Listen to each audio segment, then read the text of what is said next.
Fala, galera, estamos começando mais um Os Nordestinos pelo Mundo. E antes de eu apresentar o meu convidado, né, a gente já tem aquele clássico, que é falar dos nossos patrocinadores. Afinal, são os patrocinadores que fazem esse programa acontecer, que a gente pode contratar pessoas, que a gente pode continuar sonhando em fazer os Nordestinos pelo Mundo ser um dos maiores podcasts do Brasil.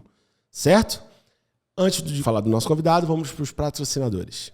Elabore, Mahalo Poke, Coquimar, Mumu e Fifi, Bulls Beer House, Aplix Capital, Excelência Brindes, Vida Mais Leve, Valente Express, Akumaé, Donkey Head, Mais Um Café, Teleeletrônica e a Vai Pra Marte, que vos fala, que é a nossa agência de marketing de conteúdo, é a agência que grava os nossos podcasts e eu sou sócio, certo? Então, se você quer essa galera cuidando do seu podcast ou criando conteúdo para você, fazendo seu marketing, entre em contato lá, @vaipramate, que a equipe lá, o time que tá lá é foda e vai cuidar muito bem de você, beleza?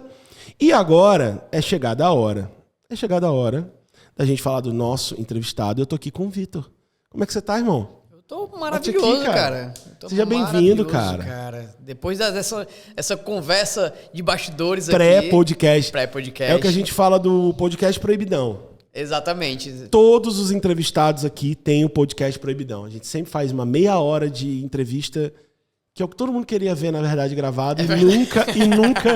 Nunca verá. Só quem tá aqui, né? É verdade. E aí, cara, como é que tá? Tudo bem com o chocolatezinho que a gente tá bom? Maravilhoso, cara. Eu tava até falando que a primeira vez que eu fui entrevistado e tinha a possibilidade de pedir cerveja e tal. Você não pediu. Aí eu pedi água. Que foi lá no Jô. Pois é. E aí quando fala assim, tem chocolate quente. Eu assim, então vamos no chocolate quente, né? Chocolate Mas quente. se eu soubesse que a Mahalo Poke era patrocinadora... Mahalo Poke. Cara, eles têm um sushi com empanado no Doritos. É que absurdo, né? É uma sacanagem gastronômica. É. Parece que as suas papilas gustativas estão numa suruba, tá entendendo? Rola um bacanal na boca, né? E o Bulls também é patrocinador, né? O Bulls é também. Eles têm um arroz de costela. Sensacional. Pra mim, não precisava nem ser acompanhamento. Pra mim, era prato principal. O Bulls é foda também. Eu conheço demais os meninos, sou fã. Eu fiz stand-up lá, cara. Lá naquele palquinho? Lá no da Parquelândia. O da Parquelândia. Long time ago. Não, mas eles são massa, estão com a gente aí desde agosto. Eu conheço eles da época que eu tinha bar, cara. Tu tinha bar? Eu tinha bar, eu era dono de bar. Qual era o teu bar? 5 Shot Bar. 5 Shot Bar. Entendi. Fechou em 2018. A gente fez uma zoadinha boa aí. Foi, eu não fui. Onde é que era? Era na Antônio Salles com o Virgílio Távora. Não, Antônio Salles com o Dias da Rocha. Dias da Rocha. Por que eu não fui lá? Não sei por que eu não fui lá. Cara, era só de shot. Não tinha comida, era só bebida. Eu sempre sonhei em abrir um bar. Caos e desordem. É? Tu sempre sonhou? Sempre. Desista. E tinha até nome. Tinha? Qual era? Cu de foca. Que é difícil de achar? É porque é gelado. Ah, entendi. Qual o lugar mais gelado do mundo do que o cu da foca? Não, é o cu da foca. Mas tá ali no gelo, cu ali direto. É verdade. Cu de foca. Meu irmão, cu de foca, cervejinha trincando. Não, se não fosse... Gostou do nome? Perfeito. Se alguém quiser fazer comigo, eu entro como marketing e autor do nome. Cu de foca, com música ao vivo. Ei, mano, bora. Sextou, cu de foca. Cara, eu imagino já logo, que era uma foquinha assim com o cu aparecendo e ela olhando bem safada pra trás, tá entendendo? Assim, né? Ei, mas sextou, cu de foca, partiu cu de foca. O cu de foca tem um ar de bar, aquele bar do fim da noite. Ele não é muito chique. Um pezinho sujo. Um pezinho sujo, mas de padrão. Um copinho americano bacaninha pra tomar uma cervejinha trincando. Fim de noite, aquela galera que não acaba a festa. Terminou a festa, 3h30 da manhã. Porra, o que é que tem aberto, cu de foca? Uns aperitivozinhos assim pra galera que tá precisando baixar. Aí, ó, é isso, mas não rolou, gente, o cu de foca. Porra, quem sabe, né? Quem sabe, né? Quem tiver afim. Quem sabe bota esse cu pra jogo. Esse cu pra jogo. Não, vamos botar. Ó, vamos lá, cara. Pra gente começar, dentro de uma regra, se apresenta. Eu gosto que as pessoas se apresentem por si, assim. Quem é você? A gente hoje tem uma audiência aqui a gente tem 3 milhões de views mensais, assim. Então tá dando bom. Então, fala pra essa galera quem é você. Porra, bicho. É difícil. Pra caramba, né? Mas cara, eu sou foda, Sabe? Quem é você? Cara, eu acho que se eu puder... Em quanto tempo, assim? Rapidão? Rapidão? A definição rápida? Não, a gente tá aqui pra podcast. Aqui não é... Tá. Não Rios, não, mano. Tá. Cara, pra quem não me conhece, eu sou professor. Professor. Né? Minha formação eu sou licenciado em física, né? Astrônomo. E da área artística, eu sou comediante, ator, produtor, roteirista. Um bocado de coisa, né? Improvisador e liso. Porque ser artista nesse país não tá muito fácil. É, difícil. E trabalho com marketing também, sou gestor de marketing. Só isso? Só isso, né? Eu acho que já tá Pouca coisa. Mas eu acho que se fosse para definir rapidão, assim, o que é que eu sou, curioso. Curioso. Não, isso é nítido, né? É curioso, acho que é isso. Cara, na nossa entrevista, a gente parte... Eu gosto de fazer entrevista. Eu tenho ajuda, obviamente, sempre da Bela aqui, que tá aqui atrás, ó. Nossa... trabalha com moda, produtora, trabalha com moda também, né? Trabalha Design com e moda. Né? Né? Então, assim, ela me ajuda muito com as pautas e tal. A gente vai se misturando. E eu falei pra ela um jeito que eu gosto de fazer a entrevista hoje, que é tipo... Eu divido por blocos da pessoa. Por exemplo, você é ator, você é isso, aquilo. E eu praticamente, a ideia que eu faço é uma entrevista se eu fosse falar só do ator, uma entrevista se eu fosse falar só de astronomia. Entendi. Porque aí fica ricão. E a gente tem aqui vários blocos. A gente tem um bloco do ator, do comediante, do roteirista. A gente tem um bloco da física, ciência e astronomia, que particularmente é um blocozinho que eu tenho maior tesão de falar e eu tô amarradão pra falar. Eu também. Eu adoro isso.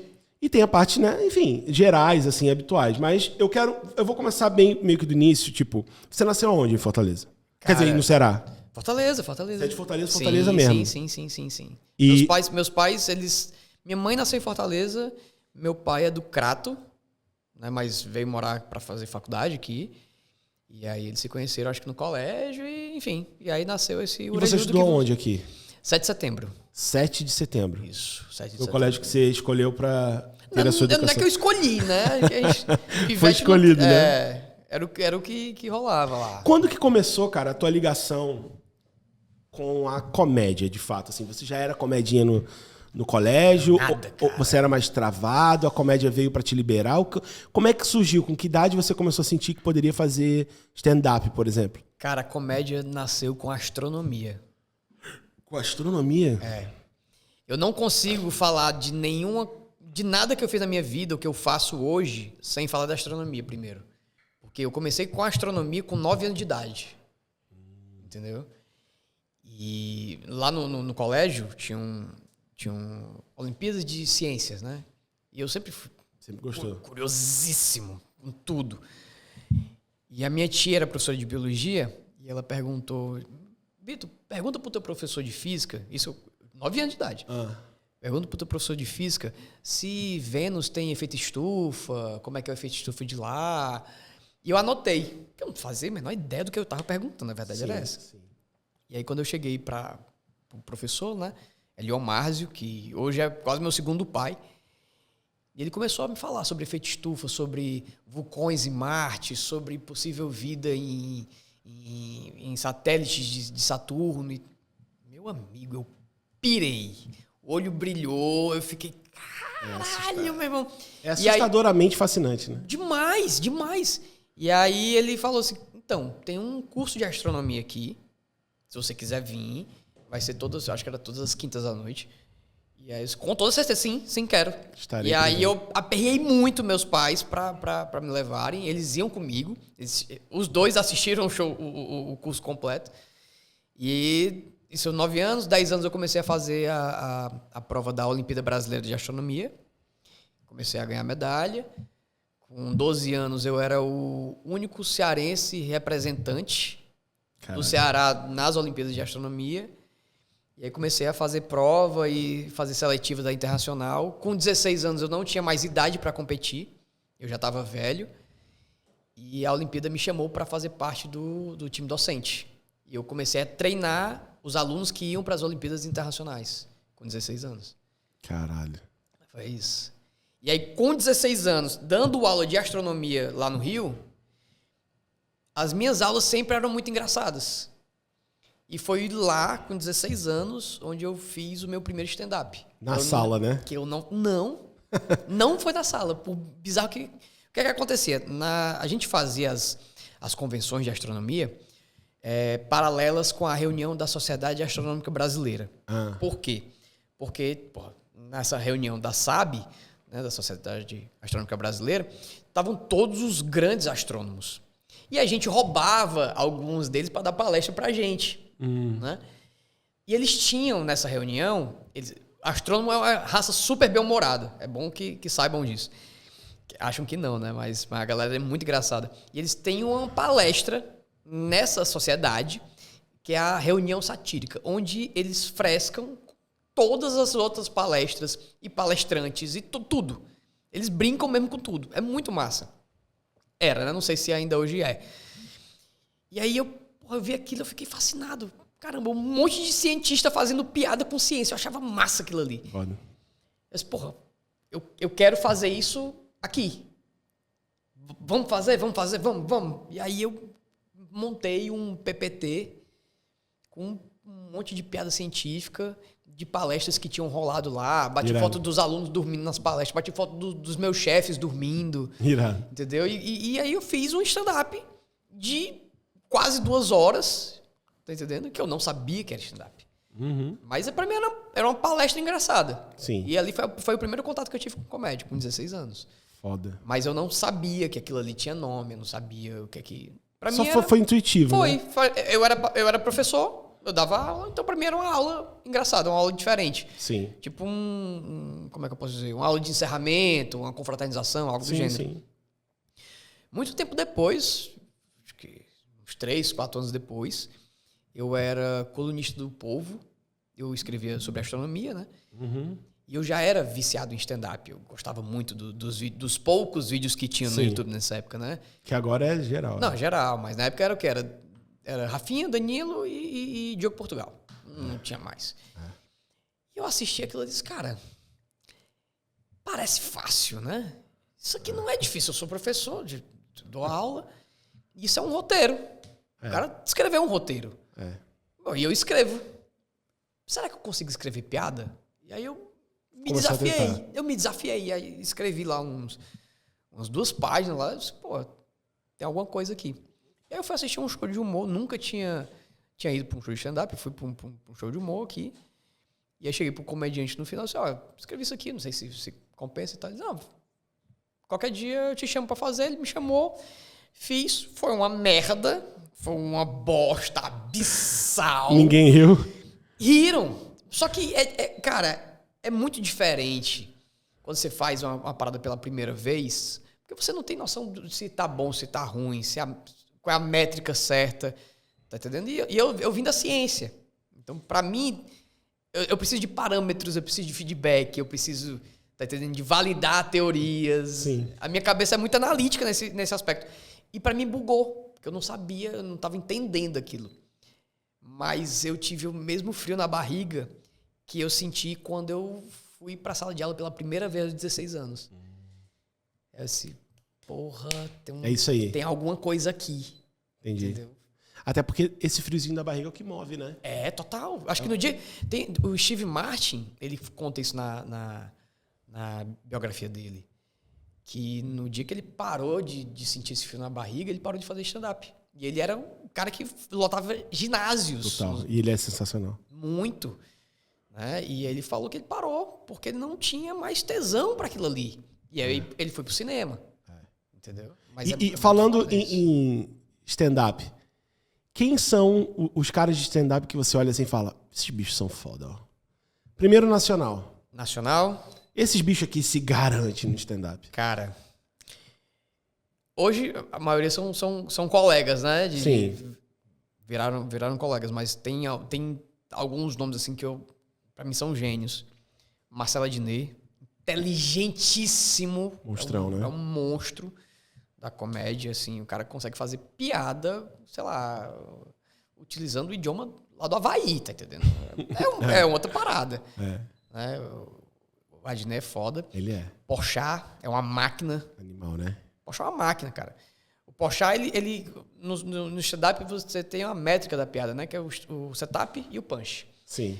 E o Porchat, ele faz um setup e 4 punches. Entendeu? Então, ele é uma máquina de riso. Ele é. Ele é muito foda. Tata Werneck é improviso demais, né? Monstra. Tata é uma monstra. Apesar dela não fazer stand-up... Ela não faz stand-up, né? Não, ela faz mais improviso. Ela é mais atriz, né? Mas se bem que aquele programa dela parece, às vezes, um stand-up. Ela improvisa tanto, ela fica fazendo tanta coisa ali. Mas os roteiristas daquele programa são fodas, né? Né? É a galera do Choque de Cultura. Ah, é? É. Que são monstros, fuderosos, né? São fuderosos. Mas... É que eu lembrei já das piadas dos caras. Não, os caras são fodas. Inclusive, eu tive o prazer de conhecer o Leandro Ramos. Uhum. A gente gravou o Cabras junto. Gente fina, cara. Gente fina. A gente gravou podcast junto já. Foda. É a melhor pessoa pra você tomar uma cerveja e conversar 5 horas. Foda. Gente boa demais. Que mais? Poxa. Nacional. Rodrigo Marques, pra mim, é Monstro, sensacional. Né? E eu conheci o Rodrigo e a gente começou junto. Eu ia pra Recife fazer show lá, ele vinha pra Fortaleza, ele dormia lá em casa pra fazer show aqui. E ele tá gigante, né? Então, o Rodrigo estourou, né? E merecidíssimo. Merecido, né? Ele tem um humor muito bom. Aí vem o Editor da Vida. Esse daí é um clássico. Ele é muito bom. Aí tem Maurício Meirelles, é foda. Quem? Maurício Meirelles. Fábio Rabin é monstro. Gente finíssima. Esquece tudo. E rápido, né? Porque tu vê que ele Mas só no stand-up, irmão. O Rabin, ele esquece tudo, bicho. Ele... Enfim. Mas tu vê que ele tá sempre em cima dos fatos que estão acontecendo, né? Não, então tu vê que o texto dele é quase que um improviso, né? Às vezes, porque ou ele para pra escrever o tempo inteiro. Ele para pra escrever o tempo inteiro. Muito se engana quem acha que stand-up é improviso. Tem nada de improviso aquilo ali. Eu fiquei pensando nisso no quesito de... Porque, vamos lá, aconteceu uma coisa hoje. Aí você senta e escreve. Amanhã ele já tá falando isso no show. Na verdade, aconteceu hoje, a gente já tá escrevendo hoje. Na hora ali, né? Já tá... É desse jeito. Hoje a gente tem que ser muito rápido pra escrever. Antigamente não precisava tanto. Mas hoje a gente precisa escrever sobre fatos... Eu não gosto. Particularmente, eu acho chato. Uhum. Porque o que é que acontece? Eu sinto que eu tô escrevendo uma piada que eu vou usar uma vez. E ela... Sim. Eu não vou conseguir lapidar ela, botar ela num solo. Sim. Entendeu? Sim, claro. Por isso, por exemplo, o meu solo novo são de história da minha vida. Fala do teu solo. Cara, são histórias da minha vida. Literalmente. Eu condensei fatos que aconteceram, desde situações do Tinder, que é uma série de desventuras aquilo ali. Eu não vivi o Tinder porque eu já tava casado quando ele saiu. Pois é, cara. Eu namorei muito tempo, né? Eu namorei 9 anos, aí eu terminei, passei 1 ano solteiro, aí depois gatei um namoro de mais 3. Nesse namoro, eu morei junto, saí de Fortaleza, fui para Aracati, aí voltei agora, tá até recente. Então tu viveu o Tinder valendo. E aí eu estou no Tinder hoje, no momento presente, e eu Procurem, já estive antes. E já tive antes, cara, e é um ambiente muito insalubre. Irmão. Porque tem uma galera ali, bicho. Tem de um tudo, né? Tudo. Já viu o documentário do cara do Tinder? Já, bizarro aquilo ali. Caralho, velho, como é que pode, né? Como é que o cara conseguia viver um vidão? Era tudo giro, né? Ele dava golpe em cima de golpe. Era um giro. Enquanto esse golpe tava rolando, ele tava girando com o dinheiro da outra, que tava girando... Deve ser uma vida muito ruim, né, Marcelo? Cara, eu não sei como é que aguenta, né? Na boa mesmo. Porque você não... Psicopatia, porque pro cara dormir em paz... Ele é coach hoje. Ele tá solto e ele é coach, cara. Coach de quê, mano? De relacionamento. Olha que bizarro, né, bicho? Caralho, ele é coach. Ele é coach. Sério, mano? Ele dá conselho amoroso. E quem é que vai ouvir esse caba, mano? Meu irmão... Ele vende outros ingresso? Psicopatas, né? Só pode. Congresso dos psicopatas, né? Aí tá lá, ele na palestra magna. Tem o FIRE, né? Esses eventos assim de marketing, tem também o Congresso dos Psicopatas. Então ele é coach lá. Pronto. Cruz credo, mano, o cara virou coach. Pronto, Tinder, você tava no Tinder. O teu solo... Tô voltando ao raciocínio. O teu solo, aí você contou que tem uma história do Tinder também e várias outras coisas, né? Tem algumas e verídicas. Mas tem história de viagem, que eu amo viajar, cara. Mas do Tinder não, viagem só.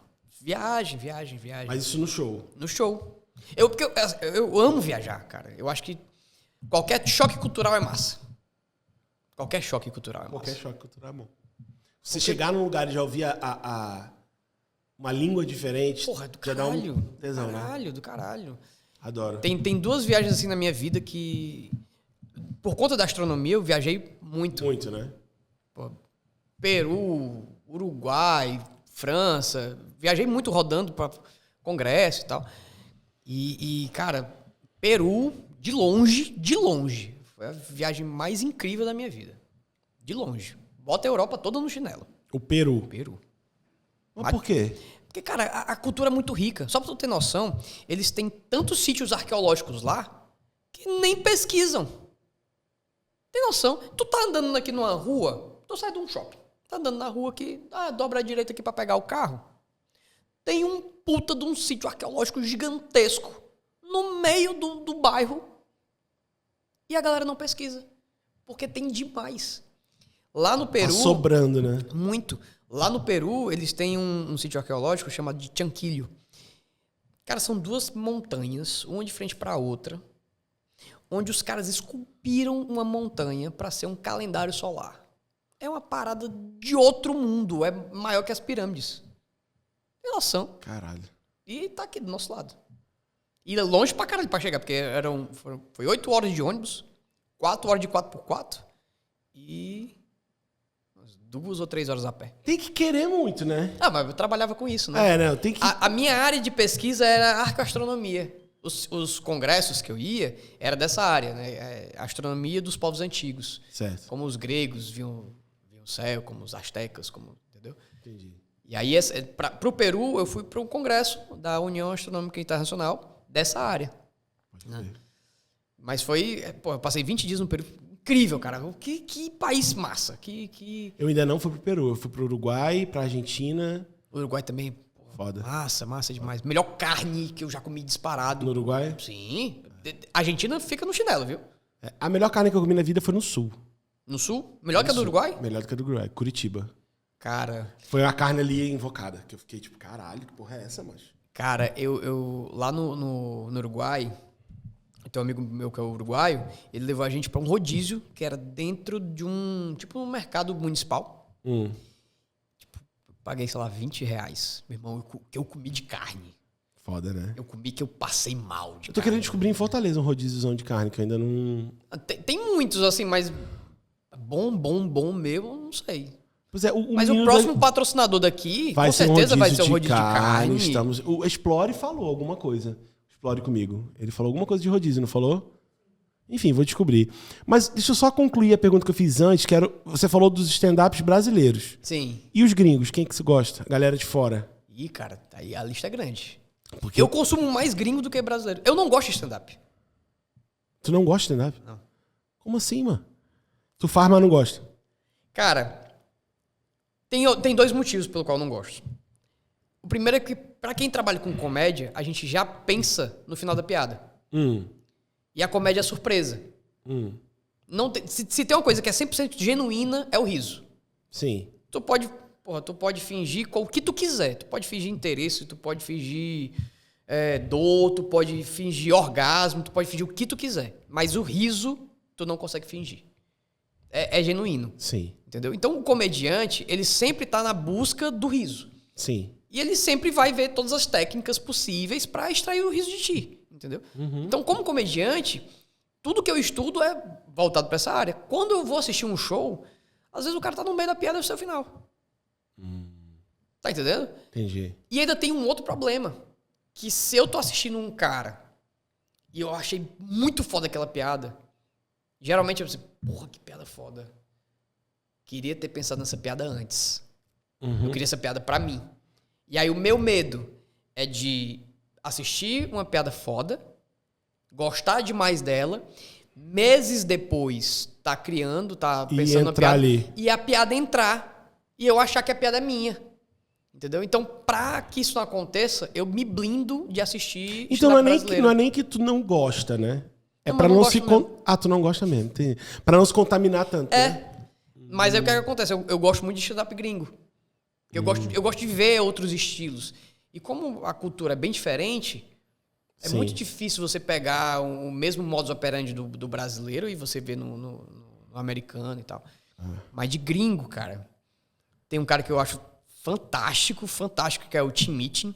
Não conheço. É um australiano, foda pra caralho. Ele faz comédia e música, ele é um músico incrível. Tem no Netflix? Cara, deve ter, mas tem muito vídeo dele no YouTube, YouTube. né? Tem. Tim Minchin. Ele é... Tu gosta do Murilo Couto? Sim. Principal referência do Murilo Couto. É o Tim Minchin. Não sei nem se eu sou fã do Murilo Couto. Eu conheço pouco, mas ele é engraçado, né? Não, mas o Murilo é muito bom. É engraçado, cara. né? O Murilo é muito bom. É. E o Tim Minchin, ele é incrível. Wanda Sykes. Wanda Sykes é uma comediante foda pra caralho, sabe? E eu amo a forma como ela aborda os temas, cara. Ela é negra e é lésbica e ela usa muito isso junto com política, sabe? Meu irmão, Consegue transitar ali, demais, cara. Ela é incrível. Eu sou fã daquela mulher. Fã incondicional. Eu queria chegar e beijar os pés dela, entendeu? Irado. Gabriel Iglesias, que ele é um mexicano. Muito massa. Eu acho que deve ter uns 7 especiais dele no Netflix. Muita gente, né? Muita gente, cara. Chris Rock.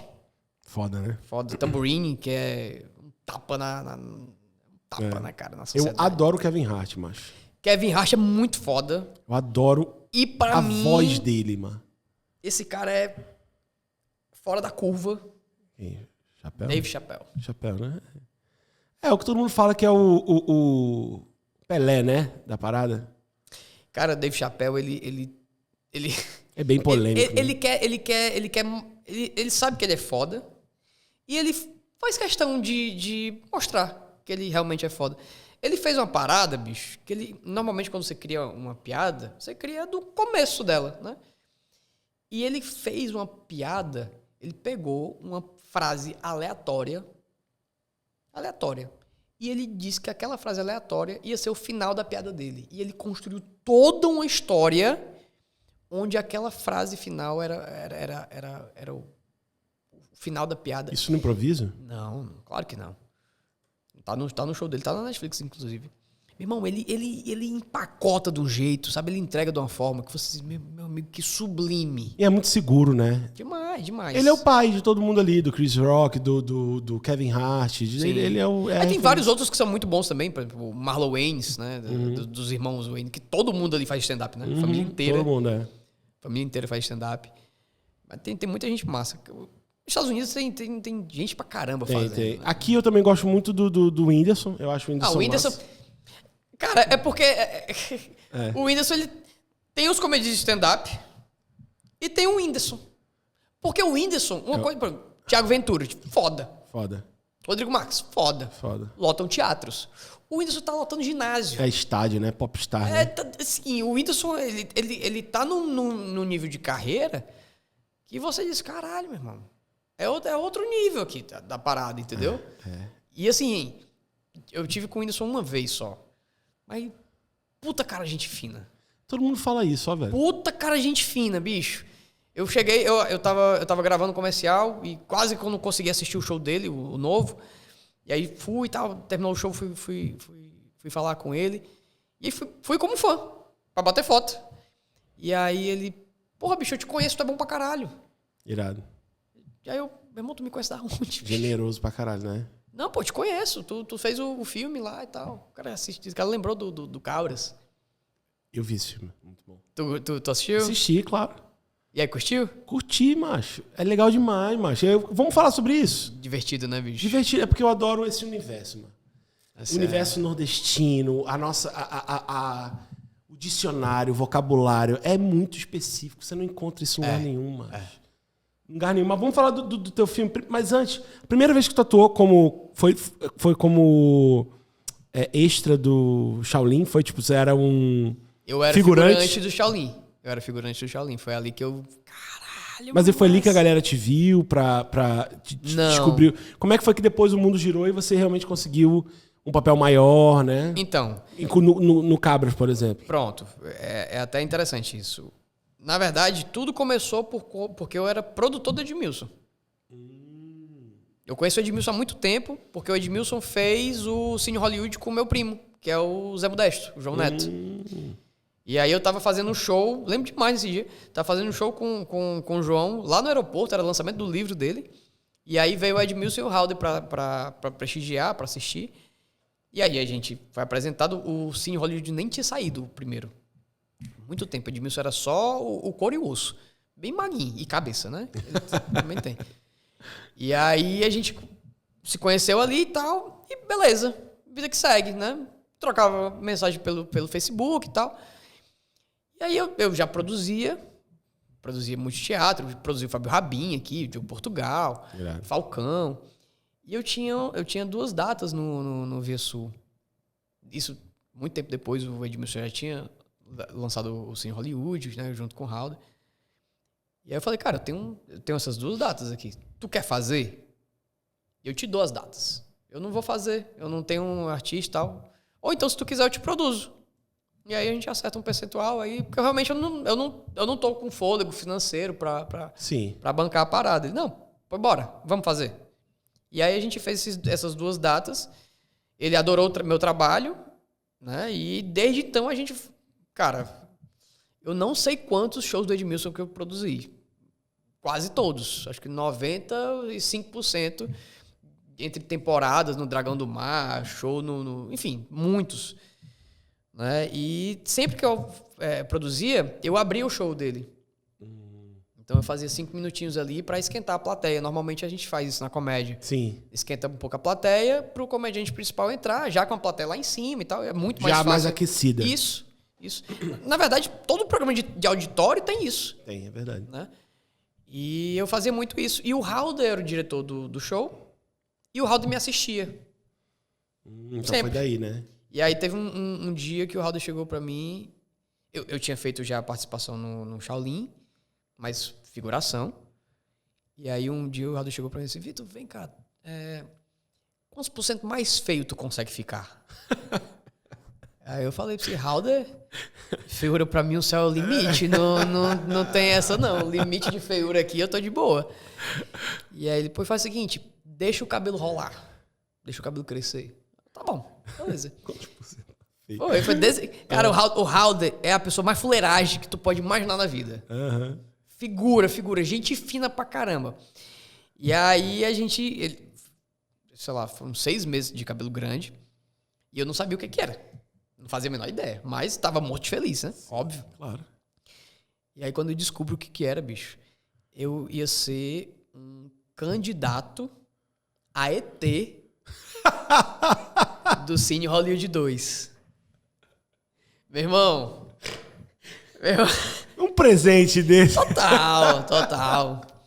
E aí é que eu entendi, quando eu vi a galera, no dia que a gente for gravar, que eu vi a galera que tava do meu lado, eu entendi por que ele perguntou isso. Que a galera era magoada pela vida. Feia mesmo, né? Porra!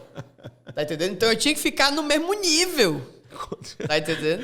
Uhum. Mas foi massa, cara. Foi massa. E aí, no show, na época, eu fazia... No final do show, eu fazia uma vozinha que lembra a voz do Alvin e os Esquilos. Uhum. Eu cantava nessa... Tinha um textinho e tal. Eu cantava. E aí, no dia da gravação, na hora da gravação, ele chegou pra mim e disse assim, Vitor, faz o texto naquela voz. Só que ele só falou pra mim. Ele não falou pra mais ninguém. Eu, beleza. E aí a cena era o seguinte, era o Francis Gleitz, né, que era o personagem do Edmilson. Tava ele, tava a Miriam, né, que era a esposa dele, o Falcão, enfim. E aí era tipo entrevista. Dizia assim, nome. E aí eu mandava o texto. Tá lá, Marlon Brando, acho que é o nome do personagem. Aí ele, nome. Marlon Brando. Cara, quando eu falei Marlon Brando com essa voz, as 30 pessoas que estavam ao redor da gente gravando, a Miriam, todo mundo caiu no riso, bicho. Porque eu não esperava de jeito nenhum. Aí corta. Bora, galera. Silêncio, vai. De novo. Nome. Marlon Brando. De novo, crise de riso. Cara, acho que foram 5 vezes pra gravar essa cena. E foi muito massa, sabe? Foi muito... Não, foi uma coisa tua ali da hora. Foi, mas ficou marcado a parada, né? E aí, um tempo depois, eu tava em São Paulo com o Edmilson. Eu fui fazer show, na verdade. E aí me encontrei com ele lá e a gente acabou tomando um café com um cara que eu não sabia, que era o Vitor Brandi, que é o diretor do Cabra da Peste. Uhum. E passou-se alguns meses e o Edmilson falou assim, cara, eu acho que o pessoal vai te ligar aí pra fazer um teste. Aí eu, porra, massa. Vamos nessa. Irado. Como é que é e tal. Mas não sei. Vão te ligar. E aí entraram em contato comigo, me passaram que todo e qualquer papel você tem que fazer teste, independente se você for, sei lá, Natalie Portman. O Morgan Freeman. Não, talvez o Morgan Freeman dispense um pouco. Depende. Mas você tem que fazer teste, né? É pra ver como é que é né? Pra sentir, né? É porque o personagem, bicho, Tem que vestir, né? É total. O ator, às vezes o pessoal fala, cara, eu queria tanto fazer mais filme e tal. Mas não depende só do ator. Depende do personagem, você se encaixar no personagem. Às vezes tem pessoas que vão fazer melhor do que você. Paciência. E aí eu fiz o teste. Fui eu e mais 2 atores pra fazer esse teste. E o diretor me adorou. Porra, tá massa e tal. E demorou um tempinho. Fui selecionado. E eu lembro demais da primeira cena que a gente foi gravar do Cabras. Porque você não grava da forma linear que é o filme. Não, né? Você grava por locação e tal. Né?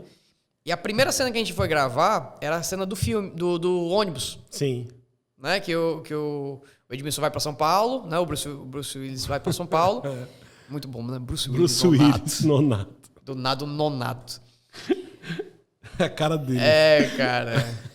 Eu digo que se tem 2 pessoas que sabem dar nome de personagem, assim, de putaria, 3 pessoas. Edmilson Halder e o Miga Falabella, cara. Os nomes são bons demais. E aí, nesse dia, que era a minha primeira cena, e pra mim era mais difícil, porque o tom que você dá na cena, você tem que manter em todas as outras. Sim. Se você exagera muito, você tem que exagerar o filme inteiro. Claro. Se você é mais contido, enfim. E eu tava, ansioso, apreensivo, porque você decora a fala, mas você não sabe qual é a entonação que o diretor quer. E você não pode ir engessado, você tem que ser maleável na hora, né? Você tem que ser dirigível. E aí, cara, o diretor de fotografia pegou uma diarreia no dia. Perfeito. Não foi gravar. Quem foi gravar foi o assistente dele. O cara que para o trânsito, esse cara é o mais importante no cinema. Porque se não tem ele, virou um caos, virou uma zona. E esse cara não tava no dia. Todo mundo, quando via aquela equipe de filmagem, parava pra ver o que era. Aí se para um carro. O áudio interfere, enfim, tem que parar tudo e voltar. Então, todos os problemas possíveis que tu pode imaginar deram nesse dia. Tinha uma figurante que ela tinha uma falinha.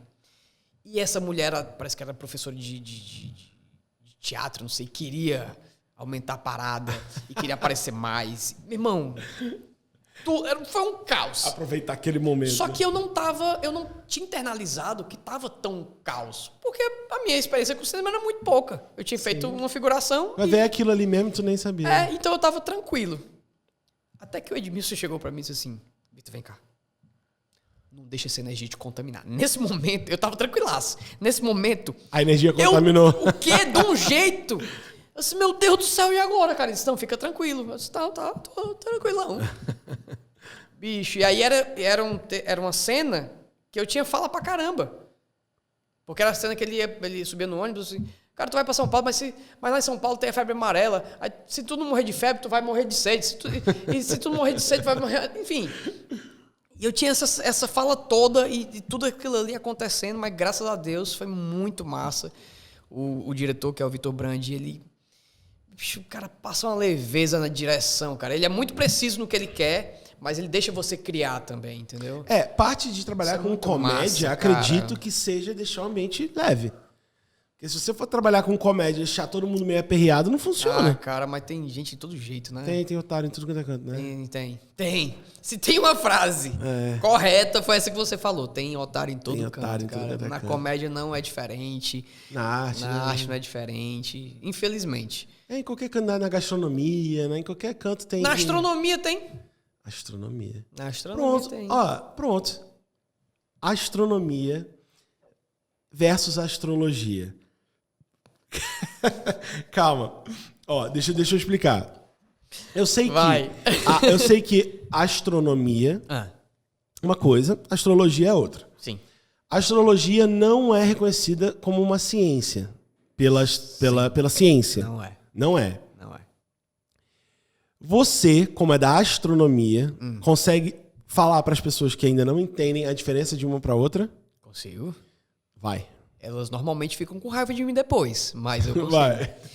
Cara, o que é que acontece? Quando o ser humano se começou a entender o que estava ao redor dele, o que ele via? Vamos lá. Época das cavernas. Aqui.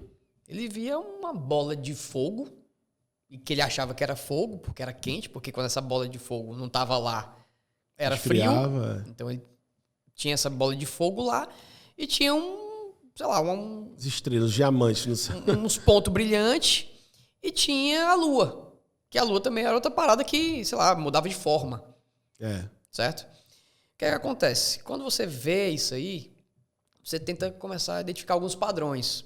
Certo? O primeiro padrão que você identifica é que tem uma recorrência de dias, né? Aquela bola de fogo nasce e se põe. A cada 30 dias você vê uma lua cheia e depois vê outra lua cheia, no caso 29, né? Mas nesse meio tempo ela vai passando por 29 fases diferentes, que não são 4, são 29, né? Cada fasezinha ali da lua é uma fase diferente. E você percebe que tem algumas estrelas que elas não seguem o mesmo rumo das outras. Essas estrelas, elas erram a trajetória. Elas são astro-errantes. E aí, daí vem o nome planeta. A tradução é astro-errante. Por quê? Porque eles seguem a linha da eclíptica. A eclíptica é a trajetória, como é que se diz? Fictícia, pelo qual a gente observa os planetas. Sim. Certo? Beleza. O que acontece? Tenta-se achar padrões nisso.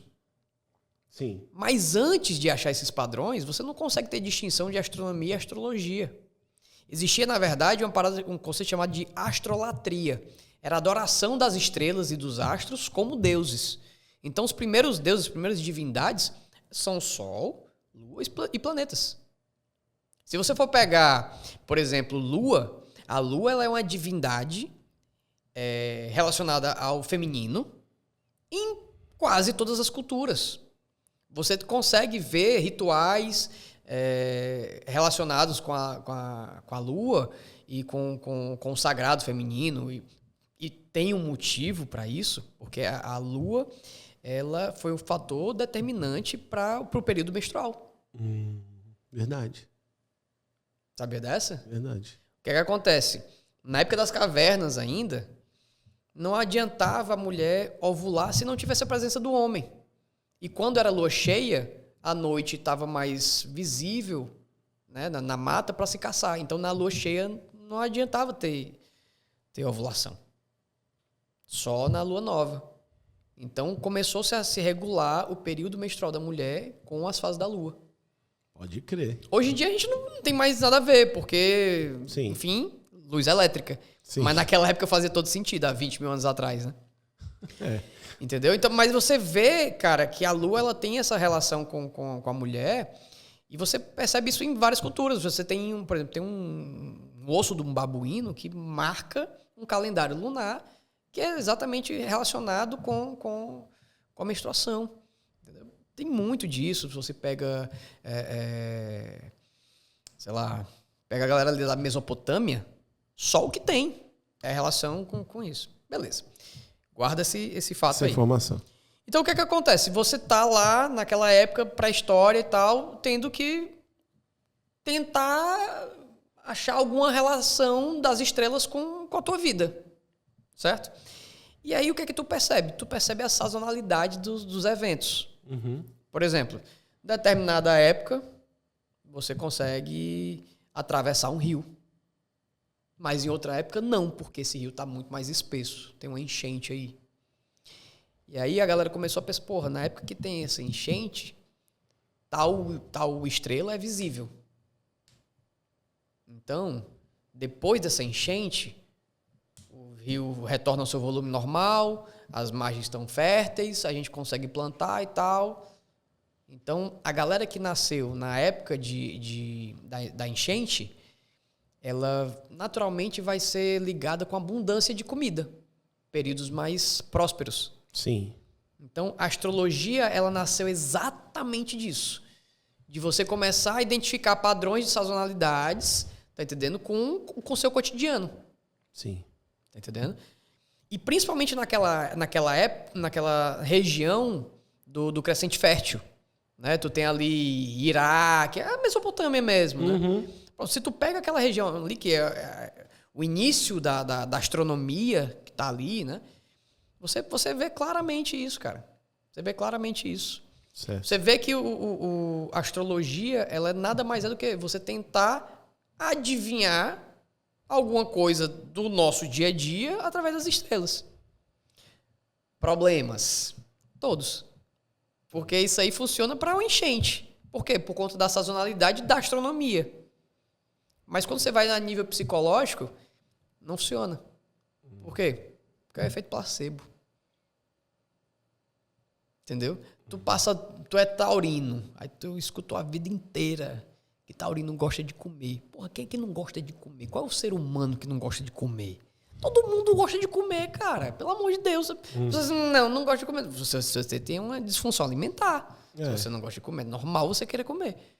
Tá entendendo? A pessoa sei lá, controladora. Todo mundo é controlador em algum nível. E aí o que é que acontece? Hoje a astrologia ela é feita de um jeito, o mapa astral é feito de um jeito, que se você, qualquer que seja o seu signo, você vai ler, você vai buscar referências ali que vão bater. Porra, é mesmo. Isso aqui sou eu. Só que do ponto de vista da astronomia, tu tem quantos signos? Eu? Não, na astronomia. São 12, né? 12, né? Não. É. São 13. Por quê? Porque tem uma constelação a mais no zodíaco. Que é a constelação do Ofiuco, que é o Serpentário. Né? Na lenda, o Ofiuco foi o cara que começou a extrair o veneno da serpente para fazer o antídoto. Aquele bastão da medicina com as serpentes era o bastão de Ofiuco. Né? Então, e é uma constelação que fica ali pertinho do Escorpião. Certo. Só que a astrologia desconsidera o Ofiuco. Da mesma forma que a astrologia desconsidera todos os outros movimentos da Terra, porque a Terra não tem só a translação e a rotação. A Terra tem pelo menos 14 movimentos. Quais são? A Terra tem, além da rotação e da translação, ela tem a precessão dos equinócios, que ela dá um giro do eixo dela em 14 mil anos. Então ela faz isso aqui, ó. Caralho. E só por conta disso aqui, ela já bagunça todo o mapa. Só que a gente não consegue perceber, porque 14 mil anos. Aí tem um movimento do eixo, que ele fica dando tremidinhas assim, que é chamado de nutação, que é a cada 18 anos. Cara, a Terra tem uma porrada de movimento. Por quê? Porque a Terra é um corpo no meio do universo que está suscetível a forças gravitacionais do Sol, da Lua, dos outros planetas, entendeu? Nada tá... Tipo assim, não é a Terra tá ali e pronto, sistema isolado. Não, o sistema isolado... Um planeta passa mais perto da Terra... Sempre. Gera alguma Sim. fricção, alguma coisa... Obviamente, os mais fortes é Sol e Lua. Porque Estão mais perto, né? estão mais perto e tem massas consideráveis, né? Mas a Terra tem uma porrada de movimento. E se você...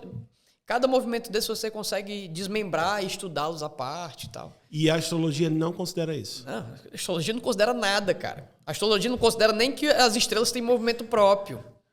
Entendeu? A astrologia usa as mesmas tábuas que Ptolomeu usava. Tipo assim, há 2000 anos atrás. Tá entendendo? Efeito placebo. E aí, galera da astrologia?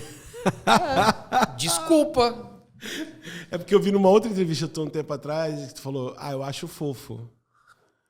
Muito. Eu adoro. Inclusive, a minha ex, ela, acho que o primeiro encontro que a gente teve, ela quis fazer meu mapa astral, pediu minha data de nascimento com horário e tal. Ela, não sei se vai dar certo. Aí eu, por quê? Não, porque tem características aqui, ó. Ai, que fofinho. Mas então, nada da astrologia faz sentido? Faz sentido. É placebo. Funciona. Se você acredita mesmo que o seu signo te rege, você vai se adequar a isso. É psicológica a parada. Aquele silêncio que impera aqui agora. É foda, né? Pois é. Tá, mas cientificamente nada faz sentido. Nada faz sentido. Caralho, que lombra, né? É. Porque assim, as pessoas falam de Sagitário, por exemplo, eu sou Sagitário. Tudo que falam faz sentido, entendeu? Mas cientificamente não tem nenhuma explicação. Não. Então eu estaria num efeito placebo. Sim. Se você acha que o seu signo tem tudo a ver com você... Tu já fez... Existe até um então, teste... Peraí, então é uma hipnose? Porque Sim. veja bem, é uma Sim. hipnose Sim. que todo mundo... entendi. Só que é uma hipnose boa de acreditar, cara. Porque é uma hipnose de 2000 anos. É demais, né? Se tu... e a astrologia é tão louco. Então as pessoas se adaptam, milhares e milhões de pessoas estão se adaptando a uma coisa pré-estabelecida. Sim. Por uma outra pessoa há Sim. muito tempo atrás. Sim. Sim. Estamos na histeria coletiva. Sim. Astrólogos, se alguém quiser vir aqui, a gente faz uma roda de conversa. Cara, bora lá, velho. Tu já deve ter entrado em vários debates com astrólogos. Já. É por isso que eu acho fofo. Eu queria muito ouvir um astrólogo falando do outro lado, assim. Óbvio que eu sou um cara muito ligado à ciência, assim, isso é fato. Sim. Eu sou ligado à ciência em tudo, mas eu sempre achei curioso e eu nunca tive a oportunidade de conversar sobre isso, então eu realmente não tinha uma opinião, porque eu não me aprofundei no assunto, mas de fato... E tu viu que existe toda uma base histórica. Sim, não é do nada. Sim, tu entendeu? falou. Quando você estuda arqueoastronomia e etnoastronomia, que foi o meu caso... Né? A arqueoastronomia é dos povos antigos e etno é dos povos que ainda existem, né? Dos índios e tal. Você vê que os caras, eles têm... Não tem como você dissociar a astronomia e a astrologia 100% dos caras, entendeu? Por quê? Porque era uma coisa só naquela época. Hoje é que você tem astronomia dentro do método científico e a astrologia ela não consegue entrar. Entendeu? Por quê? Porque existe uma série de problemas... que ela deveria se adequar. Por exemplo, planeta regente. Certo? Planeta regente. Se tu faz um mapa astral na época do Kepler, da lei de Kepler, né, que o pessoal estuda no ensino médio, o Kepler era astrólogo real, ele era astrólogo da rainha. Só que ele era astrólogo da rainha porque dava dinheiro para ele. Certo? Mas na época do Kepler, os planetas que eram descobertos eram Mercúrio, Vênus, Terra, né? Marte, Júpiter, Saturno e Sol. E aí? Então quer dizer que a galera daquela época, o planeta regente só podia ir até Saturno. E por que hoje tem Urano e Netuno e Plutão? Mas Plutão é planeta? Não, Plutão não é planeta. E aí? Plutão já foi planeta. Pois é, mas aí? Como é que faz tem no mapa? Tem até a banda, Plutão já foi planeta. E aí, como é que faz no mapa? Mas Plutão não vai voltar a ser planeta agora? Não. Por que vai? Eu vi um papo desse que Plutão já foi planeta, mas que vai voltar a ser planeta. Não? Pra você ser um planeta é foda, né? Não tem como. Não existe essa vaga. Não existe, não tá aberto. Mas pra ser um planeta existem algumas regras, e essas regras tem o índice de reflexão da superfície, né, que é o albedo, tem a pressão hidrostática, tem que ser tal para que haja uma esfericidade na parada. Né? Quem quiser saber mais, tem no site da União Astronômica Internacional, tem as classificações. Tá, vamos brincar? Bora. Que eu amo esse assunto, astronomia, amo. Vai. Como eu te falei, eu consumo muito o conteúdo do Sacani, né? Sim, do Space Today, né? Space Today e o Ciência Sem Fim, né? Que é o podcast. Foi por onde eu comecei... Tem até outras pessoas, né, na internet hoje que falam muito de ciência, mas eu digo... O Felipe Castanhari faz muito. Faz bem. Sim, mas ele não é, né, um astrônomo, né? Não. Ele fala do assunto, né? Ele é um divulgador, né? Mas ele tem uma curadoria muito boa. Tem, com certeza. Mas tem o Pedro Loz, né? Que fala sobre física, astronomia e tal. Eu acabei chegando pelo Sérgio, né? Sim. Porque ele ficou bem conhecido, né? Tá em corte, foi pro Podpah, foi em todo um monte de programa. Enfim, eu gosto do cara. E é a minha dose diária ali de ciência e astronomia. E eu estou simplesmente fascinado com James Webb. Assim, é como se tivesse pegado tudo que a gente sabe, algumas coisas confirmaram, e Aumentando. ampliou, botou uma lupa do tamanho do mundo. Bicho, o que foi aquela primeira foto? Eu até anotei aqui, ó. A primeira foto que o James Webb fez, ele conseguiu fotografar um aglomerado de galáxias massivas, conhecida como SMACS, né? Algumas delas estão a mais de 13 bilhões de anos-luz de distância de onde a gente está aqui, a Terra. Tipo o confim do universo. Aí, Basicamente bordinha. apontando para os primórdios do universo. Exatamente. É tipo a bordinha do que a gente consegue observar. Visualizar, e é como se fosse a gente vendo o passado. Total. 13 bilhões de anos atrás. Ele fotografou uma luz que foi emitida Há 13 há bilhões. 13 bilhões de anos atrás. Então, como é que aquelas luzes que a gente fotografou estão hoje? E o mais bizarro é que essa foto mostra uma caralhada de galáxias como a nossa. E que dentro dessas galáxias, sabe-se lá o que tem dentro daquela porra daquela galáxia. Pelo menos bilhões de estrelas, com bilhões de planetas, que com toda certeza tem vida. Calma. Ele fotografou uma caralhada de galáxias. Quando eu falo uma caralhada, são bilhões de galáxias? Talvez trilhões. Trilhões de galáxias. E dentro dessas galáxias... Eu vou te dar só um dado. Existem mais galáxias no universo que grãos de areia na Terra. E dentro dessas galáxias... Bilhões de estrelas. E cada estrela tem potencial de ter dezenas ou centenas de planetas, dependendo da estrela. E aí pode ter ou não vida. Que estatisticamente, E outra, matematicamente... a gente está falando de vida, se falar de vida, vida baseada em carbono. Certo? Porque carbono é uma molécula tetravalente, tem quatro ligações ali. E se for outra molécula tetravalente? E se for o silício? Tetravalente também. Aí, meu irmão, expandiu. Porque a gente não tem nem régua para medir. Então, tem vida? Com toda certeza. Vem fazer turismo na Terra? Eu já acho que não. Tu acha que não? Porra. Vem fazer o quê? Ciclo nas plantações? Não. Chupar umas vacas? Não. Não. Mas vamos lá. É muita falta do que fazer. O cara vir pra Terra. Assim, eu vou frescar com o seu Zé, que é pescador, tá entendendo? Não, tudo bem. Reduzida. Mas você não acha, e eu tô falando aqui, tá, só de achismos. Por que existe a Área 51? E o que é que tem na Área 51? O que tem na Área 51? Não sei. As pessoas falam Pois é, mas que ali é uma área que voltada pra esse tipo de assunto, né? Mas quem é que comprova, cara? É só achismo. Tá, e todos... Vamos lá, agora vamos falar de credibilidade. Óbvio que você, como é ligado à ciência, e eu amo, também sou completamente ligado à ciência, eu tô só sendo um provocador. Adoro. Certo? Mas não um provocador do caos. A minha provocação é baseada em ciência. Sim. Nunca será o oposto. Sim. Pilotos de caça, pessoas que foram para fora do planeta, que tiveram experiências, pessoas com alto nível de credibilidade militar, americano, lá, Certo. e que já contestaram ter tido experiências que eles não reconhecem como Humanos. como da Terra. Tipo, é esse tipo de experiência que eu, como um caça de piloto, vivenciei, eu não vi, não tá na nossa tabela ali de informação. E como é que é o nome? O quê? Dessas aparições, desses eventos?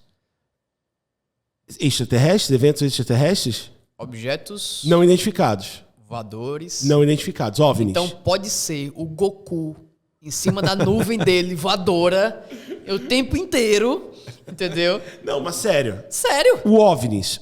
Sim. Que é objetos voadores não identificados. Não é meio óbvio que talvez... mas veja bem, baseado em especulação, óbvio. Mas, por exemplo, teve um vídeo na internet de um cara canadense, tu viu? No Congresso canadense, o cara que foi extremamente respeitado, trabalhou com o exército americano, e o cara já falou, assim, tipo, ele foi pro Congresso canadense. Eu acho que eu lembro desse vídeo. O Congresso parou pra ver o cara falar, e ele falou, olha, tá rolando. Mas então... Mas você não acha que de forma alguma isso pode ser uma realidade baseado em tudo o que nós... Porque assim, você falou de acesso, não é? Sim. Acesso à informação. Sim. Você tem acesso à informação até um determinado ponto. Sim. Pessoas como você, que estudam ciência, que são astrônomos, podem ter acessos diferentes. Não. Você acha que tem gente que na NASA que não tem mais acesso à informação do que você? Ah, não. Na NASA, sim, claro. Dependendo do grau. E que sim. de repente saiba de coisas que você não saiba? Cara, eu tenho alguns amigos da NASA. Nenhum deles me revelou ET, não. E tu revelaria? Não sei. Pronto, é isso que eu tô querendo te dizer. Porque se o presidente dos Estados Unidos não fala sobre isso, não vai ser teu amigo, Mas né? então, deixa eu... Não, eu só quero saber se tu aceita a possibilidade... Se você aceita que lá fora, com certeza tem algum tipo de vida, ou micro-organismo, ou seja o que for, ou até uma que a gente nem saiba que seja... Que não esteja na nossa tabela de, sei lá, Certo. informação. Você não consegue aceitar que possa ser que um grupo de pessoas, como você, cientistas e tal, saibam de coisas que você não saiba, reais, que aconteçam, mas que não tem informação? Eu vou te devolver essa pergunta com uma outra pergunta. Certo? Quando o telescópio ele apontou para o James Webb, ele bateu a foto de uma galáxia que estava há quantos bilhões de anos? Um aglomerado de milhões de galáxias, né? É, mas Há 13 bilhões de anos-luz. 13 bilhões de anos-luz. Isso. 13 bilhões de anos-luz é uma distância. Anos-luz é uma distância. Que é a distância que a luz percorre em um ano. Sim. Certo?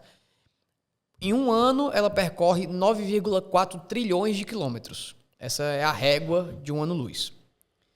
Isso significa que, na velocidade da luz, que é de 300 mil quilômetros por segundo, 300 mil quilômetros por segundo, o cara ia demorar um ano para percorrer isso, certo?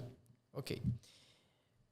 Fora do sistema solar, a estrela mais próxima que a gente tem, né, fora o Sol, é chamada de Próxima Centauri.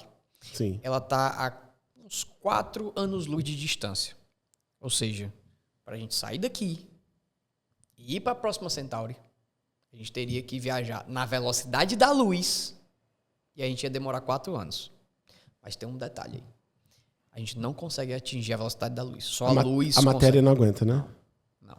Só a luz viaja na velocidade da luz. Para a gente viajar na velocidade da luz, a gente teria que ter uma energia do tamanho, da proporção do Big Bang. Aí eu te pergunto, como é que viabiliza uma viagem dessa? Com a nossa tecnologia, não. Nem com a nossa ciência, né? Nem com a nossa ciência. Pois é. E aí que tá. Eu, como físico, eu acredito que a gente, obviamente, existem áreas ainda a serem descobertas na física, mas existem determinados conhecimentos que eles estão bem cristalizados. Certo? Então, assim, pensar que tem um carinha verde em outro canto, vindo pra cá. Não precisa ser verde, é. Tudo bem. É. Sei lá. Bronzeado, sol. multicor, não sei. Não sei. Lilás, listrado, não sei. Reptilianos. Reptilianos.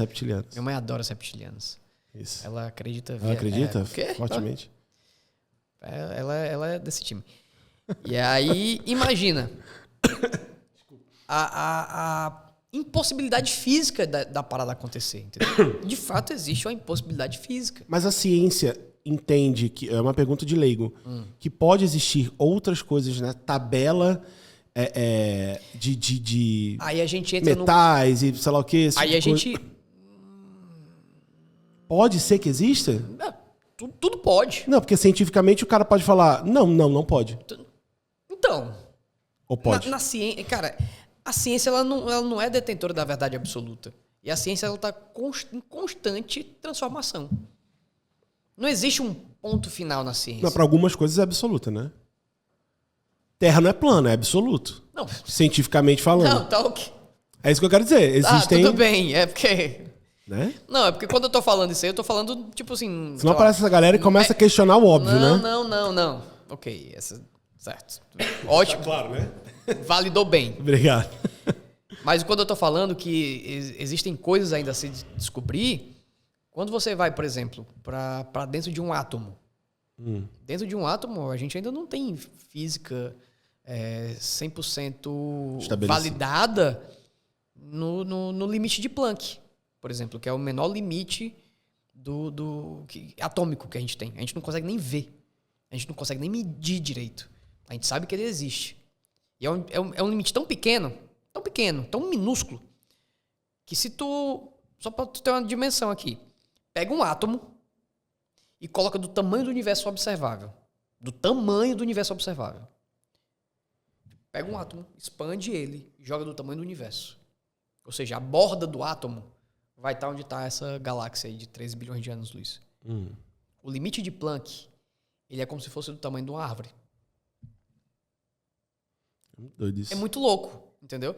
E a gente não consegue estudar, existem teorias, aí entra teoria de supercorda, entendeu? Existem várias outras teorias dentro da mecânica quântica que elas visam estudar isso e explicar isso, mas não está fechado. Tá, entendeu? mas tem A mesma coisa, física do buraco negro. Dentro do buraco negro, cara, pode existir uma outra física completamente diferente, que a gente não sabe como é que funciona a parada.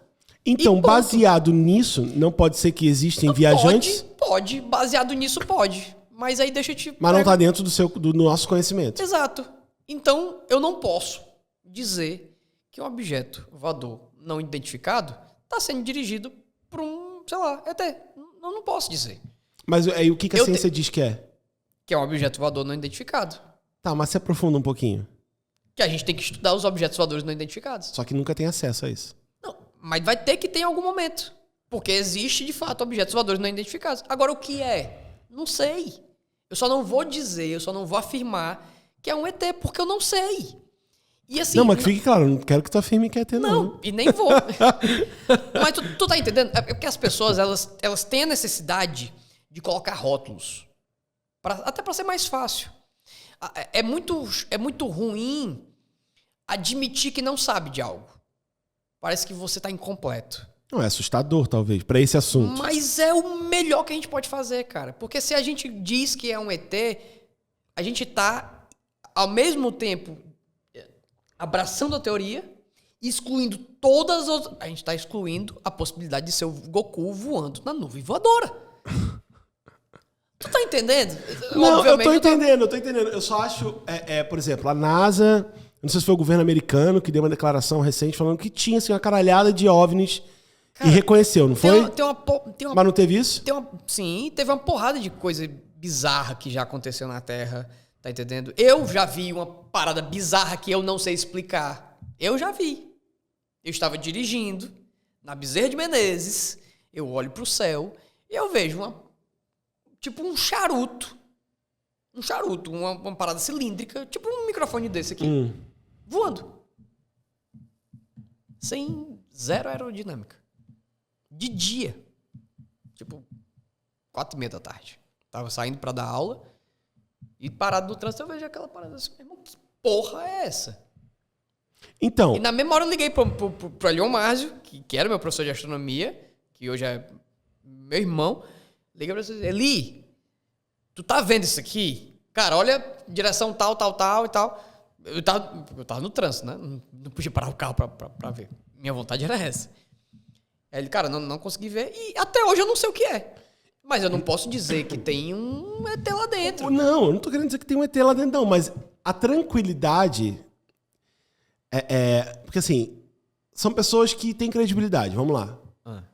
Credibilidade no sentido de, o cara é um militar que voa com F-16 e a vida toda e já se deparou, tem vários depoimentos disso. Certo. Que os próprios caras falam, eu não tenho a menor ideia de como aquele negócio fez o que ele fez. Porque dentro da minha física, eu não consigo fazer essa manobra, eu não consigo virar o avião desse jeito, eu não consigo sair de zero e sumir, eu não consigo. Mas é a partir do momento em que você já coloca um rótulo de que aquilo ali é um ET. Não. Entendeu? Isso tá mais prejudicando qualquer tipo de estudo do que ajudando. Se você deixa em aberto, eu vou deixar essa parada em aberta. Eu vou estudar, eu vou mapear, eu vou Mas eu não vou formular... Óbvio, você pode formular teorias. Mas uma coisa é você chancelar. Meu irmão, é ET, Não, sim, eu não tô chancelando, não. Entendeu? Agora eu quero saber de ti. Quem é que pesquisa isso? Quem é que investiga isso? Cara... Porque, vamos lá, do jeito que você tá falando, parece assim, tipo... Pô, tem que estudar, vamos ver qual é. Só que, cadê? Então, ninguém apresenta estudo, ninguém justifica que porra é essa. Na verdade, essas questões são de segurança nacional, né? Então, a galera que é responsável por entender isso são os militares mesmo. São os militares, mas deve ter ciência Não, envolvida. tem cientistas dentro. Mas existem cientistas trabalhando no Só que aí não passa pra fora essa informação, pra você, por exemplo. Não. Então é aquilo, podem... E vamos ser sinceros, se passar e for uma parada tensa, eles têm que saber como passar. Também, É isso que eu quero fazer. Eu quero só saber. É estranho. É muito. E pode ser que tenha gente como você que estuda ciência, física e o caralho a quatro, que sabe mais do que você em quesito de informação sigilosa. Mas não é na NASA, não. É quem? É na NSA. O que é NSA? É a Agência de Segurança Nacional dos Estados Unidos. E não é na NASA? Não. A galera acha que a NASA é uma grande universidade que detém todo o conhecimento. Não, cara. A NASA é um órgão é um órgão de ciência, um estudo científico, né? Mas ela é similar à AEB aqui no Brasil, a Agência Espacial Brasileira. Então ela tem fomento e ela tem parcerias com várias universidades. Por exemplo, a Universidade de Washington. Inclusive tem um cearense muito foda que trabalha na NASA, que é o Rafael Eufrásio. Você pode conversar com ele, ele vai te receber maravilhosamente bem. Gente finíssima. E é um cara massa pra conversar sobre isso. Inclusive, eu acho que ele trabalhou no James Webb. É? Vou trocar as figurinhas aí. Faz isso. Eu botei aqui no Google. O que é a Área 51 e o que existe lá, né? Cara, se o Google tá sabendo o que é uma base secreta, tudo muito errado. Não. Eu só quero saber o que o Google fala a respeito. Sim. Mais uma vez, eu sou 100% ciência. Eu não sei de porra nenhuma. Eu só pego uma pessoa que entende de ciência e fico tipo... Mas não é estranho não, mano. É só um OVNI. Não, ok, mano. Mas, macho, se não tá nas nossas tabelas de informação, a porra da manobra, a porra do sei lá o quê, é estranho. Por favor, vamos conversar a respeito disso. Posso te dizer uma coisa? Depois que você vê a loucura que é dentro de um buraco negro, aí sim você se preocupa. Fala. Não dá pra falar, é loucura. Todas as leis da física, tudo isso aqui que a gente imagina... Não existe lá. Dentro do buraco negro, a gente não faz a menor ideia. Pode ter uma outra física lá dentro. Uma outra... Inclusive pessoas que detêm a viagem espacial, né? Pode ser que sim. Cara, buraco negro é um negócio tão doido. Primeiro, buraco negro não é um ralo, tá? O pessoal acha que buraco negro é um ralo. Pode ser um túnel. Não. Não? É porque a visão que passa pra gente é essa, mas não é. Buraco negro é a fase final de uma estrela muito massiva. Tipo assim, imagina o Sol com milhares de vezes o tamanho do Sol. Certo? Uma estrela com milhares de vezes o tamanho do Sol. Vai chegar num ponto que o combustível dessa estrela vai acabar. E ela vai ter que se reorganizar internamente. A ponto de que ela vai entrar em colapso. Quando ela entra em colapso, ela implode. E aí, nessa implosão, ela se condensa na menor estrutura possível. Certo? E é o buraco. Essa estrutura é uma estrela tão densa, mas tão densa. Imagina, pega toda a população da Terra, coloca dentro de uma caixinha de fósforo.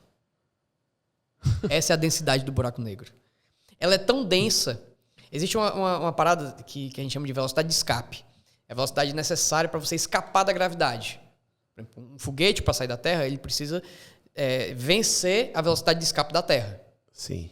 Num buraco negro, essa velocidade de escape ela é maior do que a velocidade da luz.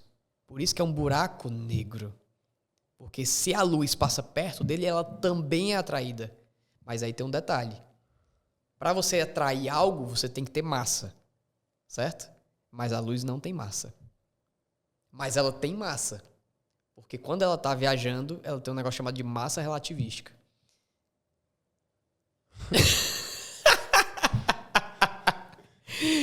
E essa loucura que a gente aprende na faculdade. E eu tô preocupado. E aí, o que é que acontece? O buraco negro, ele de fato ele é negro porque ele suga toda a luz. E suga tudo que tiver no raio de abrangência dele. Entendeu? Só que dentro dele, como é que funciona? Não sei. Quem é que sabe? Ninguém. Então tu não acha que tem uns ETzinhos aqui trocando ideia com... Cara, pela nossa física... E pelo coração? Mas pelo coração eu prefiro que seja o Super Saiyajin, né? Pelo coração tu não acha, assim, tipo, vamos lá, eu sou físico aqui, estudo, tá... Não, ia ser muito irado se tivesse um ZT aqui. Ia ser da hora. Um Independence Day, uma... Não, Independence Day, por favor, não, né? Porque acaba com tudo, né? Mas tu não acha que já tá muito na hora, não? Eu gosto do discurso desse cara canadense. Entendi. Ele falou que tem 3 tipos de raça. Olha o que ele falou. Isso não, mano. É o cara lá, não tem nada a ver com isso. Não tô falando que é verdade, tô falando que ele falou. Tem 3 tipos, acho que uma se chama até The Tall Whites, assim, tipo, os altos, sei lá o quê, que já estão há muito tempo com o governo americano. Olha que lombra. O cara falou isso no Congresso, mano. Foi assim, tipo... Ele foi no Congresso lá, a galera se reuniu pra ouvir o cara falar, aplaudiram o homem e tudo. Ele trabalhou, enfim... Eu sei que você tá fazendo cara de, oi, que bestada e tal. Não. Mas não sou eu não, entendeu? Não, mas então. Eu só acho curioso uma pessoa um coroa desse de chegar e meter a cara dele pra falar essa merda assim. Cara, sabe o que eu acho mais curioso? Operação Prato. Que isso? Depois eu dou uma olhada aí. Foi uma parada bizarra que aconteceu no norte, aqui no Brasil. De, tipo, várias regiões do norte... Que a galera começou a... Operação Prato feito? Não. Prato, eu boto ET? Pode botar ET. A galera começou no Brasil, que Sim. Operação Prato. A galera começou a... BBC News, hein? Tiro de laser. Na galera. Sim. Essa parada é tensa. Essa parada é foda. OVNIs no Brasil. O que foi a Operação Prato? Investigação da ditadura sobre fenômenos ufológicos. Desculpa.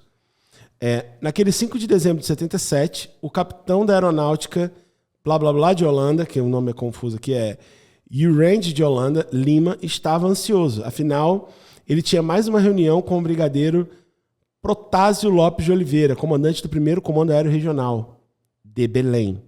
Pela primeira vez, desde que começaram a investigar a suposta aparição de discos voadores na região do Pará, o capitão Holanda teria o que relatar aos seus superiores. Na ocasião... Vamos avançar, né? Porque aqui ele tá... Sabe o que é mais bizarro? É que o cara, o responsável por essa Operação Prato, né, esse militarzão, ele cometeu suicídio. E aí? Aquele monstro azul, embora tivesse um brilho muito forte, podia ser olhado diretamente sem que ardessem as vistas. Raios luminosos.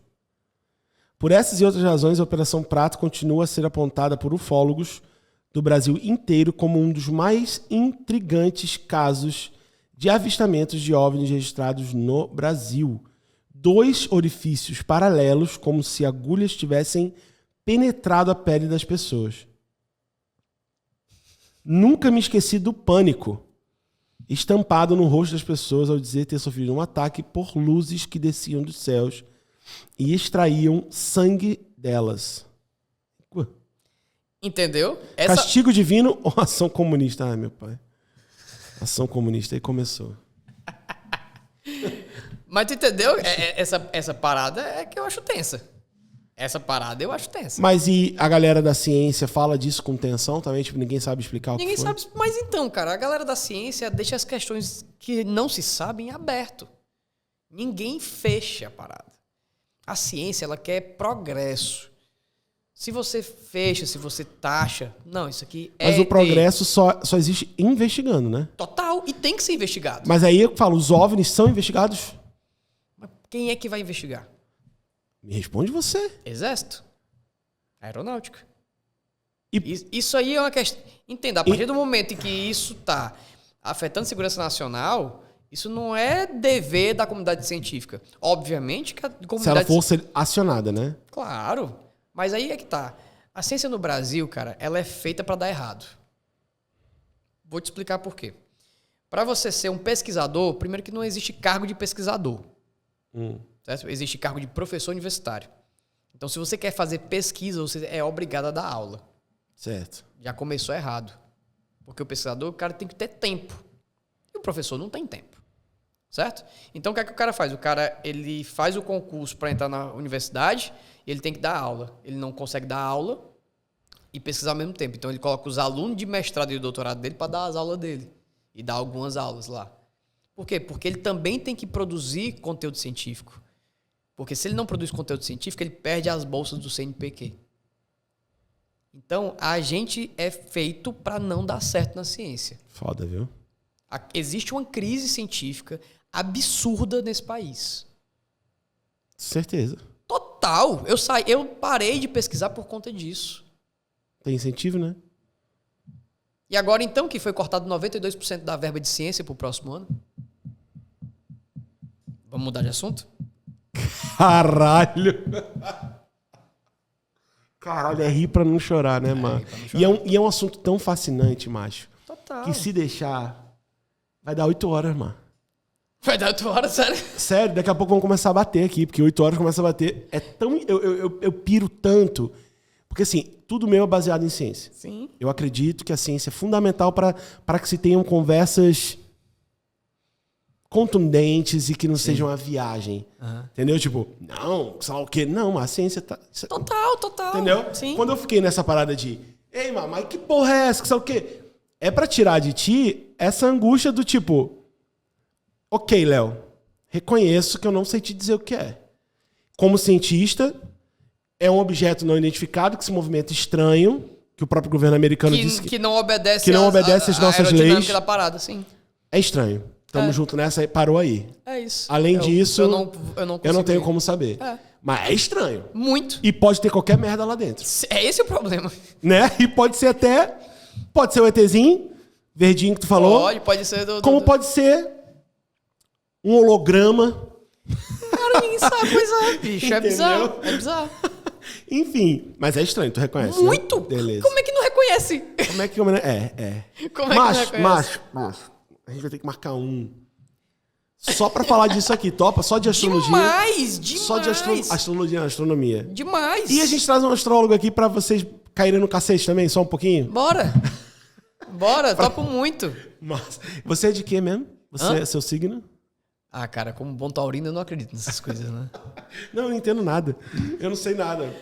Mas... Então, pela astrologia é touro. Mas se você for verificar na data de nascimento, o Sol tava em Áries. Então, meu signo já tá errado. Aliás, 90% da galera tá com o signo errado aí. E não sabe. Polêmica. Se você for olhar aqui, o horóscopo de cada um aqui, vai dar um signo diferente. Quer que eu faça? Como é que é? Quer que eu veja se é o teu signo é o teu mesmo? Eu vejo aqui. Faz o meu, só rapidinho. Tranquilo aqui, vai. Sou Sagitário. Nossa, eu quero a data de nascimento. 24/11/1983. Isso aí até a hora que eu nasci. Vamos ver aqui. Qual é o ano? 83. 1983. Mês? Novembro. Que é a hora? Dia? 24. 24. Tá chegando, inclusive aceito presentes recebidos. A hora não faz a menor diferença, cara. Não faz? Foi 12h50. Pronto, então vamos lá. Vamos ver onde é que o Sol estava nesse momento. Que PP massa é esse? É Stellarium. Stellarium. É gratuito. Então, tu é de... Sagitário. Não. Escorpião. Tá aqui, sério? Tu acabou com a minha... Tá aí, ó. Tá aí o Sol em Escorpião. É isso. Acabou com os sonhos e... Pois é, tu tava vendo... tava vendo aí a previsão errada. O viajante, né? O desbravador. Não, galera da astrologia, eu não tô falando nada. Quem tá falando é ele. Exatamente, quem tá falando sou eu. Tá?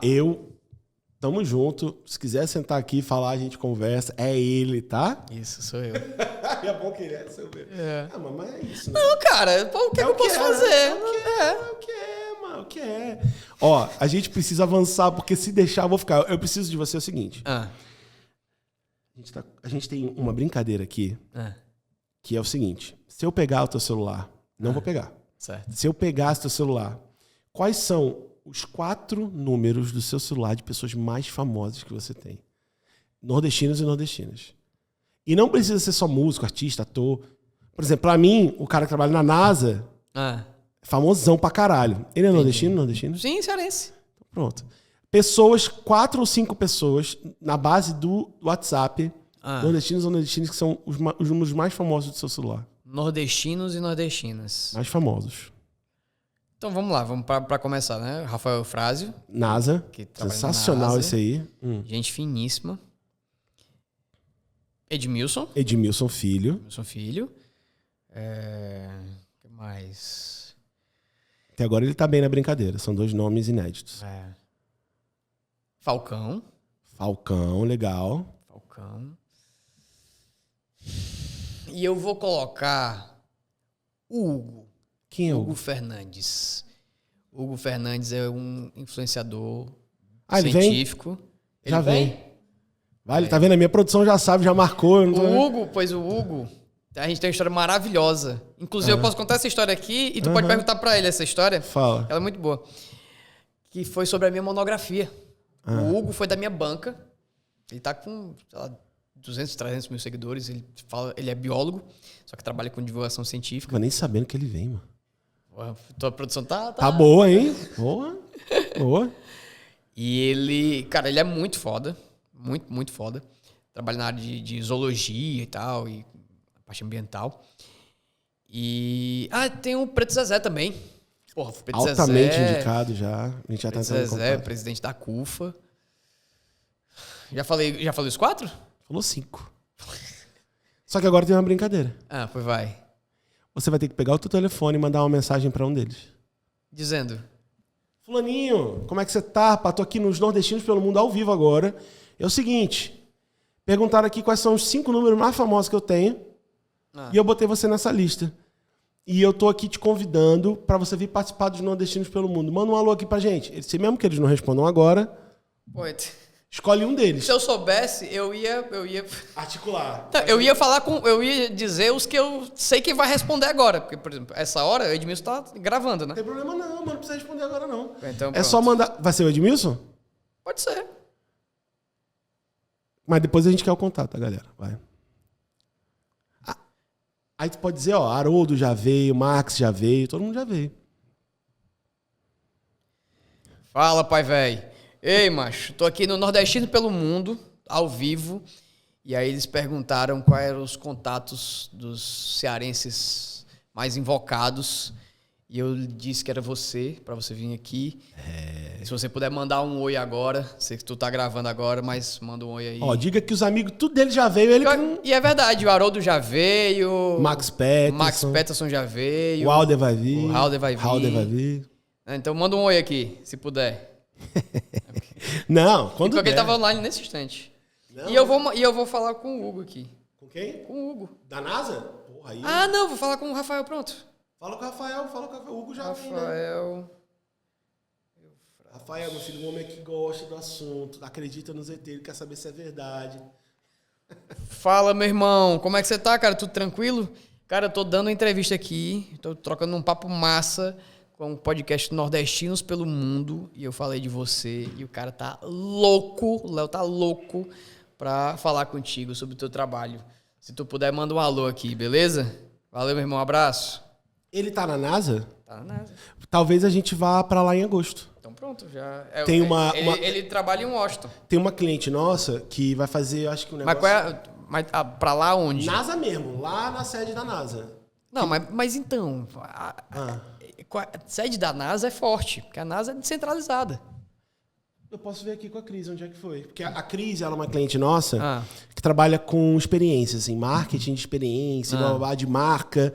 E ela tá marcando pra agosto pra ir pra NASA. Entendi. Aí ela veio perguntar, Léo, essa viagem com certeza, Léo vai pra Marte, né? Você tem que ir. Então, porra, mas essa viagem até eu queria fazer, viu, velho? Léo vai pra Marte, é meu arroba. Então, assim, ela falou, Léo vai pra Marte, bicho, vai ter um negócio na NASA, tu tem que ir. Esse programa, agosto de 2023, a gente vai pra lá. Aí eu, na hora. Agosto de 2023. Aí eu falo com esse homem lá. Com certeza. Se for no lugar que ele vive na NASA. Se for em Washington, eu acho que ele tá em Washington agora. É, né? Fala, meu querido, tudo tranquilo? Cara, eu tô aqui no Nordestinos pelo Mundo. Todo mundo logo. E eu já falei aqui de você, já falei daqui da nossa história lá da monografia. E você tem que vir aqui. Se você puder dar um alô aqui pro pessoal, vai ser maravilhoso, viu? Abraço, meu irmão. E quem era o outro que eu falei? Preto Zezé. Preto Zezé. Ele passou a seguir a gente ontem. Preto Zezé. Ontem ele passou a seguir a gente. Fala, meu irmão. Como é que você tá? Cara, eu tô aqui no podcast chamado Nordestinos pelo Mundo, podcast massa. E eles perguntaram quais eram os nordestinos mais fodas que eu conhecia. E eu coloquei você na lista. E se você puder mandar um alô aqui pra eles e também participar dessa conversa, eu acho muito irado. Viu? Abraço, meu irmão. Cheiro. Pronto, já mandei aqui. Agora é esperar eles responderem. Agora chegou a hora de uma brincadeira aqui. Vai. Que eu vou te mostrar. Criou-se, como eu sou fotógrafo, videomaker, né? E eu sempre tento explorar esse lado fotógrafo sempre que eu puder. Certo. E eu criei uma coisa aqui nos Nordestinos pelo Mundo que se chama Meu Olhar. Tá aqui o destaque, tá vendo? Certo. Então, já vamos pro ensaio dele aqui, peraí. Então, posso tirar aqui o microfone? Não, deixa então bota aqui tá. pro lado um pouquinho. Assim, pronto. Que aí eu vou brincar. Não precisa... Olha ali pros nordestinos. Fica tranquilo, cara. Vai ficar só o filé, o ensaio. Vai ficar só... Tá assim, né? Essa aqui assim, ó. Barão. Ai, a astrologia me mata. Não. Temos um ensaio já do homem, que é o terceiro Meu Olhar, viu? Foi a Dani, Diná e você. Massa. Porque massa. já tem 50 e tantas entrevistas, a gente tá com muito, só que eu só tive essa ideia agora, então a gente vai usando. Massa, cara. Peraí, calma aí. Já era. Cara, mas eu topo demais voltar pra falar de astronomia aqui. Topa? Demais. Porque, porra, dá pra fazer 2 horas disso aí, ó. Comendo solto, e eu venho bem preparado, cheio de dados e dúvidas. Vou trazer, tipo, mostra aqui na tela. A gente não falou nem do James Webb, cara. Pouco do James Webb. Tem que falar mais do James Webb, que o James Webb é foda. Cara, foda é a tecnologia dos telescópios. Tem uma parada muito mais foda que o James Webb. O James Webb, ele só tem a dimensão mesmo de você ver mais coisa por conta da frequência da fotografia. Porque ele pega... Infravermelho. Exatamente. Que é a frequência que é muito emitida pelas estrelas, né? Por isso que parece ser mais nítido. Mas o Hubble ele tem, mas ele vai mais na frequência do visível. Entendeu? Mas ele tem. Agora, o trunfo do James Webb, por ser um telescópio espacial, é vencer a atmosfera. Mas a gente tem tecnologia hoje para vencer a atmosfera, que é a tecnologia que eu acho a mais bizarra de todas. Porque é o seguinte, a potência de um telescópio está intrinsecamente ligado ao tamanho do espelho. Sim. Certo? Só que chega num ponto que tu não tem forno grande o suficiente para fazer um espelho gigantesco. Sim. E aí o que a galera faz? A galera faz espelhos hexagonais e monta esses espelhos. E embaixo desses espelhos eles colocam motores. E aí o cara solta um feixe de laser, acompanha o feixe de laser, vê como é que tá, qual é a interferência desse feixe de laser ao longo da atmosfera. Isso aí é tratado no computador e eles conseguem fazer a correção das lentes, ou seja, vai mexendo um pouquinho aqui para cá e para cá, para corrigir a atmosfera e eliminar o efeito da atmosfera. Isso aqui é chamado de óptica adaptativa. Que é o que o James Webb faz. Não, isso aqui é o que faz na Terra. Por conta da atmosfera. Os grandes telescópios, que estão no Atacama, na Havaí, entendeu? Nas Ilhas Canárias, eles têm essa tecnologia. Mas tem que ter um programa só disso. E quem sabe falar bem pra caralho disso é o Eufrásio. Rafael Eufrásio. Imagina, né? Porque a parte dele... Ele estava trabalhando, inclusive, num telescópio que é montado dentro de um avião. O telescópio está dentro do avião, eles abrem uma porta-zona, entendeu? E aí fica lá o telescópio olhando. Justamente para tentar diminuir a interferência atmosférica. Um jumbozão louco. Última coisa sobre astronomia. Ah. Astronomia não, sobre espaço. Que tem a ver, né? Você viu o teste de impacto? De quê? Que jogaram lá o negócio? Vi. Deu certo, né? Vi. Massa. Isso é bom pra caralho, né? Muito, Porque, muito. tipo, pra quem não sabe, jogaram uma... O que era aquilo? Era uma nave? Era um satélite? Era o quê? Eu acho que era do satélite. Eu sei que tinha câmera. Mostrou a porra do impacto, né? Sim. Pra desviar um meteoro, né? Um possível meteoro. Asteroide. Um possível asteroide, né? E desviou pra caralho, né? Graças a Deus. Você não tem noção de como isso é importante, cara. Porque aí não é bomba nuclear, não é... né? É porque o que acontece? Não é o Bruce Willis ter que ir lá. Não é o Armagedon, né? Não é o Armagedon, né? O que acontece? Existem vários objetos que eles têm uma proximidade chata com a Terra. Entendeu? É mesmo? Muitos, bastantes, várias vezes. E o que acontece? Esses obviamente, é uma distância dita com controle, né? O perto na astronomia não é tão perto. Mas se você tem alguns mecanismos já para conseguir desviar isso aí, é ótimo. Por quê? Porque tem asteroides, cara, que a gente não consegue prever a órbita dele. Por exemplo, tem um asteroide que ele é preocupante pra caramba. Eu não sei se é Ícaros o nome desse asteroide. Mas que ele é 8 vezes o tamanho do asteroide que extinguiu os dinossauros. Caralho. E a órbita dele é a órbita anômala. Ou seja, a gente prevê e aí depois ele sai da órbita. Prevê, sai da órbita. Prevê, sai da A órbita. qualquer momento ele pode virar pra nossa, né? Vai que ele tá num dia ruim. É isso. Entendi. Mas aí o fato de você Detalhe, ter dado... Detalhe, o meteoro que extinguiu os dinossauros não extinguiu por conta do choque, não. Não, foi o que aconteceu depois, né? Foi. Mas sabe onde é que é a cratera, né? México, né? O Golfo do México é a cratera. Caralho. O Golfo do México é uma cratera. É a cratera do meteoro.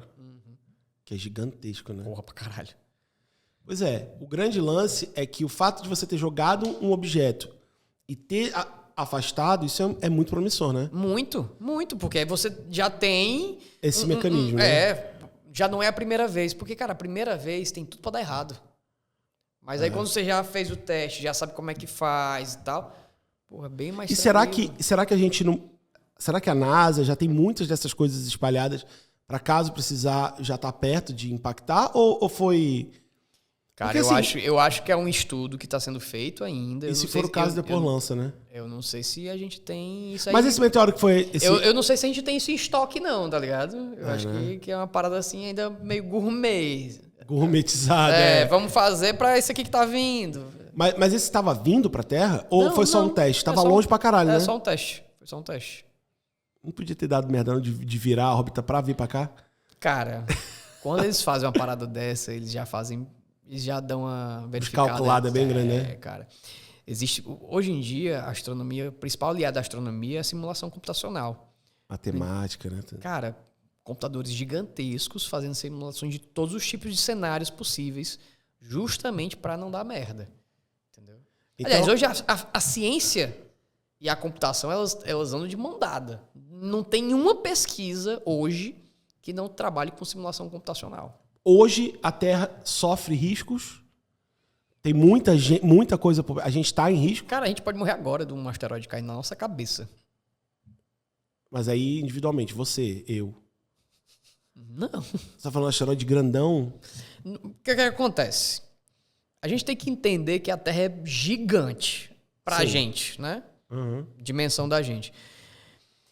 E todo dia cai toneladas de material extraterrestre aqui. Todo dia. Toneladas. Essa tonelada ela pode vir pulverizada ou ela pode vir bem condensadinha num meteorozinho e fazer um estrago nesse prédio. Pode ser um meteoro, né? Do tamanho dessa xícara, que quando entrar na atmosfera vai se pulverizar e não vai nem ter resquício aqui. E pode ser uma coisa do tamanho de um Fusca, que vai fazer uma bela de uma cratera e acabar com um prédio. Então a gente corre risco de morrer, sim, o tempo inteiro. Que merda, hein? Caralho. Mas estatisticamente você não escuta isso, né? Não, pois é, porque a gente tem a atmosfera, né? A atmosfera ela serve meio que um guarda-chuva. Mas então da parada, tá caindo lixeira aqui o tempo inteiro. Sim. A Terra atrai, cara. Então, A chuva de meteoros não é outra coisa. A chuva de meteoros é o quê? Passou um cometa. Certo? O cometa é como se fosse uma bola de gelo suja. Sim. Quanto mais próximo do Sol ele vai ficando, mais ele vai soltando gases, e aqueles gases vão, pelo vento solar, vai fazendo aquela cauda, certo? E essa cauda é lixo, né? Mais ou menos. Tem uma cauda iônica e tem uma cauda de poeira. Tá? Só que pedaços vão saindo e vão se desmembrando do cometa. Quanto mais próximo do Sol, menor a massa dele. Certo? O que acontece? Quando a Terra passa por esse rastro do cometa, ela atrai tudo. Então isso tudo cai para cá. Entendeu? E isso é uma chuva de meteoros. Então, o que os cientistas ficam olhando, mais o que a galera fica olhando, os astrônomos, são gigantes, né? E isso, são os asteroides. Os asteroides, os grandões que podem dar merda, né? Os meteoros e meteoroides a gente não consegue prever, não. Mas os gigantescos aí é isso aí que preocupa, né? Isso, é isso. É porque esses aí, eles podem fazer uma merda grande. Vai acabar tudo. Tu acredita que... Pô, preciso acabar essa entrevista, mas eu não consigo, mano. Caralho. É porque... Eu vou ficar feliz, então. Não, mas é porque eu fico pensando. Tu acredita que a humanidade vai ser interestelar? Explicar. Não é nem interestelar. Não é interestelar, não. Antes. Interestelar não é essa a pergunta. É que nós vamos viver no espaço. Pronto, essa é a pergunta. Por quê? Se as condições terrestres estão cada vez piorando, e uma hora vai ser finito, já que não cuida, e a gente ainda não colonizou nenhum outro nenhum outro planeta habitável, você acha que o futuro da humanidade pode ser espacial, como, por exemplo, criar uma base espacial com plantas e comidas e tudo espacial, tipo uma balsa da vida, se não conseguir colonizar um país para isso, um planeta para isso? Tu quer a minha opinião pessoal? Sim. Eu acho que a gente morre antes. Por quê? Cara... Mas hoje já não teria condição de fazer isso? Tu assistiu aquele Não Olhe Pra Cima? Assisti. Então. Não, aí por causa de política, por causa de... Beleza, mas lá eles tentaram fazer uma balsa. Cara, mas então... projetos assim, eles não são feitos da noite pro dia. Não. Entendeu? Para o James Webb estar rolando, tem 20 anos de pesquisa aí, de implementação, de criação de novas patentes. Para o Hubble ter sido colocado, o Hubble mesmo, ele foi colocado e deu uma merda foda no Hubble. O Hubble tinha miopia. Sabia dessa? Não. O Hubble tinha miopia. Depois que mandaram o Hubble, as primeiras imagens todas desfocadas. Tiveram que treinar um astronauta para corrigir o erro óptico do Hubble. Porque já tinham gastado bilhões com o Hubble, não iam desativar, tá entendendo? E corrigir um erro desse no espaço é completamente diferente do que corrigir na Terra. Então, assim, qualquer que seja a empreitada espacial, ela demora muito. Ela é muito cara. Ela gasta muita energia. Ela precisa de colaboração internacional. Não é todo mundo que está disposto. Essa coisa de filme que tem uma colônia espacial é muito difícil, né? Muito, cara. Se você parar pra ver até E as condições de vida, cara. O corpo humano, ele não vai reagir no espaço da mesma forma que ele reage na Terra. Porque a gente tem uma gravidade aqui, a gente tem uma exposição à luz solar que vai regular o nosso ciclo circadiano, a gente tem uma quantidade determinada de água, de minerais. Lá é tudo diferente, cara. O corpo humano reage de forma completamente diferente. Tem astronauta que sai fudido quando volta pra Terra. Marcos Pontes eu conheci pessoalmente quando ele voltou das missões. Fudidaço de saúde. Por quê? Porque é isso que acontece no voo, cara. Depois que o astronauta volta, ele fica um tempão em observação para ver se as taxas estão todas normais e tal. Porque o corpo humano, ele sofre com uma falta de gravidade muito grande. E não teria como simular isso de uma forma segura, né? Tem. Dá para se fazer um giroscópiozão gigante aí. Ficar girando. Né? Mas... aí é uma tecnologia absurda, é um gasto louco para quantas mil pessoas? A gente tem 7 bilhões de pessoas. Quem é que vai ser salvo? E nitidamente não é uma prioridade, porque não se fala sobre isso, né? Não existe. A escapatória humana hoje é a colonização de Marte, né? Que é onde o cara tá investindo mais, não é isso? Cara, eu nem sei se é a escapatória, viu? Não, Na boa mesmo, na boa mas mesmo. o plano B, o plano A é esse. Cara, eu acho que não tem nem plano. Mas o cara não tá montando o esquema lá? Mas então, daqui que esse plano ele consiga ser factível o suficiente para levar a gente para lá, eu acho que a humanidade já se foi há muito tempo. Mas a gente tem 100 anos aqui? Hã? Tu acha que a gente dura 100 anos? Dura não? Cara, É muito promissor isso? eu acho que é muito otimismo. Tu acha que a gente caga a Terra em menos de 100 anos? Eu acho que a gente caga a terra enquanto a gente tá vivo ainda. Mesmo? Não. Cara, eu vou te dizer uma coisa. Tem uma frase que eu li recente que não sei quem foi que falou que você ter ciência de determinados assuntos te leva à tristeza. A ignorância É uma dádiva. Santa ignorância, né? A ignorância é uma dádiva. E aí o que acontece? Quando você vê os dados com relação à poluição do meio ambiente, bicho, não é que é preocupante, é que a gente já tá num nível que já não dá mais pra quase reverter, entendeu? Condenado está, né? Eu não quero dizer isso. Dá pra reverter ainda. Mas a gente tá no... Se nada for feito, a gente vai entrar em colapso. Entendeu? Se nada for feito, a gente vai entrar em colapso. Não tem muito o que escapar, porque literalmente a gente tá caminhando pra definhar com relação a isso. E o pior é que existe um mercado muito lucrativo que não deixa não deixa com que a roda da... Como é que eu posso dizer? Ai, cara, me faltou a palavra. Mas é como se fosse lucrativo demais o mercado atualmente para se parar e tentar reverter a parada, tá entendendo? Prefere viver o agora e foda-se o amanhã, né? Na verdade, não é que prefere ver agora. O pessoal não tá nem preocupado no amanhã. Entendeu? É tipo, porra, tá dando lucro. Não, isso é loucura. Isso aí não... vai mexendo no meu bolso? Tá nessa linha. Entendeu? Cara, a quantidade de... Sério mesmo. O malefício que peido de vaca traz pra efeito estufa e pra gente é um negócio surreal. Tô ligado. É muito surreal. Muito surreal. A galera que trabalha com mudança climática e tal, bicho, eles não são muito otimistas não, velho. E aí que tá. Se eles que trabalham com essa parada não são otimistas, eles não são otimistas por algum motivo. Eles sabem o que é que tá acontecendo e como é que o negócio vai se desenrolar, entendeu? Cara, aqui a gente brinca de proteger o meio ambiente. A gente faz um canudo biodegradável e entrega ele numa embalagem plástica. Entendeu?